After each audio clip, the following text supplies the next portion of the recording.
दोस्तों नमस्कार, चैनल में सभी का स्वागत है। आज हम भक्ति धारा के अंतर्गत मलिक मोहम्मद जायसी का जीवन परिचय एवं उनके द्वारा रचित कुछ रचनाओं की हम यहाँ पर संदर्भ प्रसंग सहित व्याख्या करेंगे। इसके पूर्व वीडियो में हमने सूरदास जी के द्वारा रचित विनय के पद की समस्त पंक्तियों का भाग 1 भाग 2 के रूप में हमने संदर्भ प्रसंग सहित व्याख्या कर लिया था। आइए शुरू करते हैं।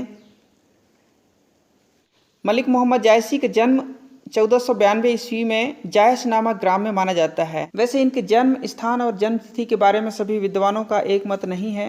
इनके काव्य ग्रंथों के आधार पर भव अवतार मोर 9 सदी से जायसी का जन्म 9वीं सदी में माना गया है और इनके जन्म के समय भयंकर भूचाल आया था। उसी समय सूर्य ग्रहण पड़ा था। इसके बारे में उन्होंने स्वयं लिखा है कि आवत उधर 4 विधि ठाना, भा भुक्कम जगत अकुलाना।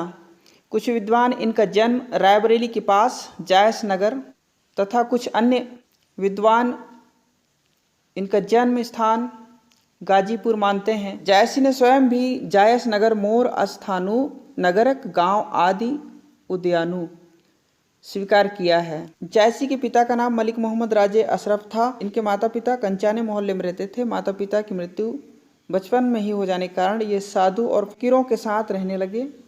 ये निर्गुण भक्ति धारा के प्रेम मार्गी शाखा के प्रतिनिधि कवि हैं। ये सूफी कवि थे। सूफी शब्द सूफ से बना है जिसका शाब्दिक अर्थ ऊन, पगड़ी या चबूतरा होता है। मक्का मस्जिद के बाहर एक चबूतरा भी है। इस चबूतरे पर बैठकर भक्त परक गीत गाने के कारण ये संत सूफी संत कहलाए। कुछ विद्वान सूफी शब्द का संबंध सोफिया शब्द से मानते हैं। सोफिया का अर्थ ज्ञान होता है।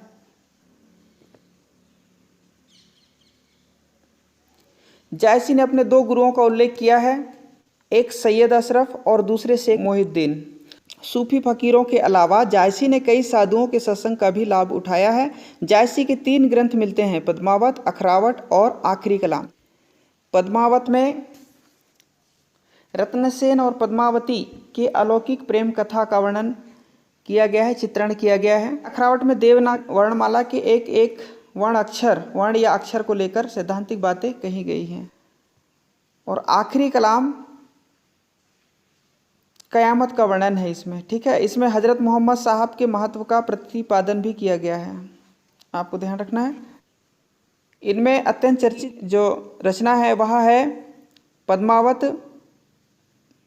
उनकी यह अक्षय कृति भी है, ठीक है। जायसी निर्गुण ब्रह्मा के उपासक थे और उसकी प्राप्ति के लिए प्रेम की साधना में विश्वास रखते थे। इस प्रेम में उन्होंने विरह पर सर्वाधिक बल दिया। अपने प्रिय ईश्वर, प्रिय कौन? ईश्वर के वियोग की तीव्रतम अनुभूति भक्त को साधना पथ पर अग्रसर होने को प्रेरित करती है। पद्मावत एक प्रबंध काव्य है। हमने प्रबंध काव्य और मुक्तक काव्य में अंतर पढ़ लिया है। आप प्ले लिस्ट में जाकर के मुक्तक काव्य, प्रबंध काव्य में अंतर देख सकते हैं। महाकाव्य और खंड काव्य में अंतर देख सकते हैं। इसमें कवि ने रानी पद्मावती और राजा रत्नसेन की प्रेम कथा को आधार बनाकर प्रेम की मार्मिक झांकी प्रस्तुत की है। पद्मावत में एक ओर तो इतिहास और कल्पना के सुंदर संयोग का निरूपण है, तो दूसरी ओर इसमें आध्यात्मिक प्रेम की अत्यंत भावमयी अभिव्यंजना है। हमने शब्द रूप, शब्द शक्ति पढ़ लिया है, अभिधा, व्यंजना और लक्षणा, तो वो भी आप देख सकते हैं। शब्द के 3 रूप होते हैं। इसी प्रकार की रचनाओं को प्रेमाख्यान कहा गया है। प्रेमाख्यान अर्थात जिसमें किसी नायक नायिका का वर्णन हो, प्रेममयी वर्णन हो। अब देखिए, इसे हम भाव पक्ष भी कह सकते हैं। सूफी प्रेम पद्धति की निर्वाह के लिए जायसी ने अपने काव्य में अप्रत्यक्ष सत्ता के संकेत भी दिए हैं। सभी सूफी कथानकों की नायिकाओं को ईश्वर का प्रतीक माना गया है, ठीक है। जो सूफी कवि हैं और उनकी कथानकों में नायिकाओं का वर्णन हुआ है, उनको किसका प्रतीक माना गया है? ईश्वर का प्रतीक माना गया है। जायसी की दृष्टि से पद्मावती ब्रह्म सत्ता का प्रतीक है। इसी कारण वे पद्मावती के माध्यम से जगह जगह परोक्ष सत्ता की ओर संकेत करते हैं। वस्तुतः कवि की वृत्ति ऐसी स्थलों पर रमी है जहाँ मानवीय प्रेम के सहज रूप का चित्रण हुआ है। इस अर्थ में नागमती का वियोग वर्णन हिंदी साहित्य में अद्वितीय है। जायसी का विरह वर्णन अत्यंत विशद और मर्म स्पर्शी है, मन को छूने वाली। इस प्रकार से भाव या विचार, इसको हम भाव पक्ष कह सकते हैं। जायसी ऐसे संवेदनशील कवि थे जो जायसी में एक साधारण किसान की हैसियत से रहते थे। उनके द्वारा प्रयुक्त उपमा, रूपक, लोकोक्तियाँ, मुहावरे, यहाँ तक कि काव्य भाषा की भंगिमा, जिसको वक्रता हम कह सकते हैं, भंगिमा पर भी किसान जीवन की छाप है। कवि पद्मावत की कथा के लिए ही नहीं, बारहमासा जैसे मार्मिक प्रसंगों की उद्भावना के लिए भी लोक संस्कृति का आश्रय लेता है। कला पक्ष, ये भाषा तथा शैली। जायसी की भाषा ठेठ अवधी थी और इसकी रचना दोहा चौपाई की छंद पद्धतियों पर हुई है। इसमें जायसी ने फारसी की मनसवी शैली को अपनाया है। मनसवी शैली जो है, सूफी काव्य के अधिकांश कवि मुसलमान हैं, जिसके कारण उन्होंने अपने काव्य में मनसवी शैली का प्रयोग किया है। सूफी कवि ने हिंदुओं में प्रचलित कहानियों को अपने काव्य का विषय बनाकर अपने मत का प्रचार प्रसार किया करते थे। इस कारण से वे क्या कहलाए? मनसवी शैली के कवि कहलाए, जिसमें कथा सर्गों में बटी होकर बराबर चलती रहती हैं। मनसवी शैली में केवल स्थान स्थान पर घटनाओं को या प्रसंगों का उल्लेख शीर्षक के रूप में होता है, लेकिन काव्य का रूप विदेशी होते हुए भी उसकी आत्मा विशुद्ध भारतीय है। इनकी मृत्यु सन 1542 ईस्वी में मानी जाती है। साहित्य में स्थान अगर हम देखें तो हिंदू गाथाओं को मनसवी शैली में प्रस्तुत करने वाले जायसी ने सांस्कृतिक एकता का रचनात्मक प्रयास किया। पद्मावत हिंदी साहित्य का सरस महाकाव्य है। इस प्रकार की सरसता इससे पूर्व के काव्यों में नहीं मिलती। परवर्ती कवियों पर भी उनका व्यापक प्रभाव पड़ा है। पूर्व अर्थात पहले के, परवर्ती अर्थात बाद के।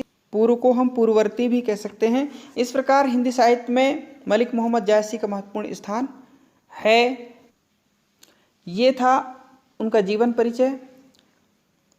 अब हम आते हैं उनके द्वारा लिखित स्तुति खंड के अंतर्गत कुछ पदों की व्याख्या हम यहाँ पर करते हैं संदर्भ प्रसंग सहित। सौरो सौरो आदि एक करतारु, जेह ज्यों दीन कीन संसारु, किन्हे सी प्रथम ज्योति परगासु, किन्हे सी तेहि पीरीत कैलासु, किन्हे सी अग्नि पवन जलखेहा, किन्हे सी बहुतई रंग उरेहा, किन्हे सी धरती सरग पतारु, किन्हे सी बरन बरन अवतारु, किन्हे सी सात दीप ब्रह्मांडा, किन्हे सी भुवन 14 हूँ खंडा, कीन सबहि अस जाकर दोष रही छाज न काहूँ, पहले तेहिक नाहू लई कथा कहो अवगाहूँ। इस प्रकार से इनकी पंक्तियां हैं, अवधी भाषा में लिखी गई पंक्तियां हैं। आइए सबसे पहले कुछ महत्वपूर्ण शब्दों के अर्थ देखते हैं। सौरो का मतलब होता है स्मरण करना। करतारु का मतलब होता है ईश्वर या कर्ता, जिसको हम कह सकते हैं जे है यानी जिसने, जीव यानी जीवन, दीन यानी देना, कीन कीन यानी किया, किन्हेसी वही कीन किया। परगासु हम पैगंबर को कह सकते हैं। पीरीत यानी प्रेम, कैलासु अर्थात स्वर्ग या कैलाश को कह सकते हैं। देखिए अग्नि, अग्नि यानी आग, ये पवन हवा, जल, खे यानी मिट्टी, बहुतई बहुत से, उरे है यानी चित्रकारी जिसको हम कह सकते हैं। सरग यानी स्वर्ग, पतारु यानी पताल, बरन बरन यानी कि विभिन्न रंगों के या विभिन्न प्रकार के, अवतारु यानी अवतार लेना। देखिए दिन तो दिन ही होगा, ठीक है। शशि यानी चंद्रमा, रात ती यानी रात, नखत नक्षत्र, तराइन तारा, ताराओं का समूह जिसको हम बोल सकते हैं, तारों की पंक्तियाँ, तराइन यानी तारे और पाती यानी पंक्तियाँ। धूप धूपी है, छाह, मेघ मेघ यानी बादल, बिजू बिजू यानी बिजली और छाछ छाछ लिखा है, छाछ मतलब शोभित होना या शोभा। अवगाहूं, अवगाहूं अवगाहन या फिर डूब जाना, मग्न हो जाना। तो आइए हम अर्थ समझते हैं। सबसे पहले संदर्भ देखिए, प्रस्तुत पद्यांश भक्तिधारा के स्तुति खंड से लिया गया है। इसके रचयिता मलिक मोहम्मद जायसी हैं। प्रसंग में यहाँ कवि ने सृष्टि के विभिन्न तत्वों का सृजन करने वाले ईश्वरीय सत्ता का श्रद्धा भाव से स्मरण किया है। अर्थ देखिए, सौरो आदि एक करतारु। इसका मतलब हुआ कि मलिक मोहम्मद जायसी जी कहते हैं कि सबसे पहले आदि, आदि अर्थात प्रथम, ठीक है, या पहले, सबसे पहले उस एक कर्ता या ईश्वर का स्मरण करता हूँ, जिह जिह दीन कीन संसारू, जिसने सृष्टि को क्या दिया? जीवन दिया। सृष्टि, संसार मतलब सृष्टि, इस संसार को जीवन दिया, संसार को बनाया। सबसे पहले मैं उसका क्या करता हूँ? स्मरण करता हूँ। किन्हे सी प्रथम ज्योति परगासु, उसने ही प्रथम ज्योति नूर, जिसको हम कह सकते हैं पैगंबर मोहम्मद साहब को क्या किया? बनाया, जन्म दिया। किन्हे सी तेहि प्रीत कैलासु, उन्हीं के प्रेम से, उन्हीं के प्रेम के कारण कैलाश अर्थात स्वर्ग की क्या हुई? रचना हुई। किन्हे सी अग्नि पवन जल खेहा, उसने अग्नि, पवन, जल और मिट्टी को क्या किया? बनाया। इन चार तत्वों में, अग्नि, पवन, जल और मिट्टी, इन चार तत्वों में उन्होंने बहुतई रंग उरेहा, अर्थात इन चार तत्वों के द्वारा उसने विभिन्न रंगों के बहुत से चित्र बनाए। आशय यह है कि उसने अनेक प्रकार की वस्तुओं की क्या की? रचना की। ऐसा हम इसको कह सकते हैं। किन्हे सी धरती सरग पतारू, उसने फिर पृथ्वी, स्वर्ग और पाताल बनाए। किन्हे सी बरन बरन अवतारू, और इसके बाद उसने विभिन्न प्रकार के जीव जंतुओं की क्या की? रचना की। किन्हे सी सात दीप ब्रह्मांडा, उसने 7 दीपों को बनाकर ब्रह्मांड की क्या की? रचना की। किन्हे सी भुवन 14 खंडा, फिर उसने 14 भुवन और उसके विभिन्न खंड खंड, विभिन्न विभाग या खंड बनाए। किन्हे सी दिन दिन अर शशि राति, उसने दिन और दिन अर मतलब सूर्य, चंद्रमा, शशि यानी चंद्रमा, राति यानी रात्र, है ना, रात्रि बनाए। किन्हे सी नखत तराइन पाती, और बहुत से नक्षत्र और तारागणों की पंक्तियां भी उन्होंने क्या की? बनाई। तराइन पाती अर्थात तारागणों की पंक्तियां भी उन्होंने बनाई। किन्हे सी धूप सी और छाहा, शिव है। किन्हे सी धूप शिव और छाहा, उसने धूप, शीत और छाया की रचना की। किन्हे सी मेघ बिजु तेहि माहा, और देखिए उसने जो है मेघ यानी बादल, बिजली, बिजु यानी बिजली,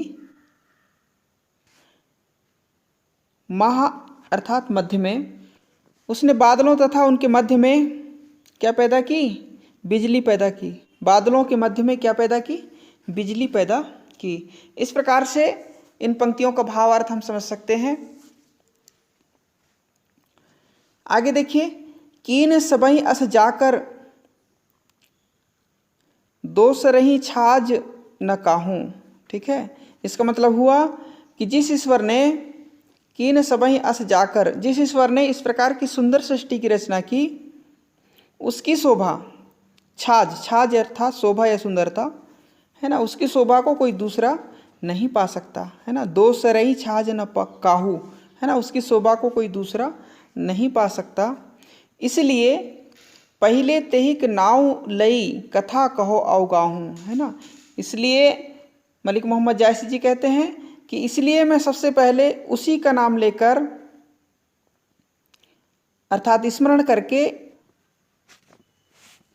इस गंभीर कथा में अवगाहन करता हूँ। क्या करता हूँ? अवगाहन करता हूँ, अर्थात लीन हो जाता हूँ। इस प्रकार से स्तुति खंड के अंतर्गत मलिक मोहम्मद जायसी द्वारा लिखित कुछ पंक्तियों की हमने संदर्भ प्रसंग सहित व्याख्या की। अगले भाग में हम इसके शेष पंक्तियों की व्याख्या करेंगे। तब तक के लिए आप सभी का बहुत बहुत धन्यवाद।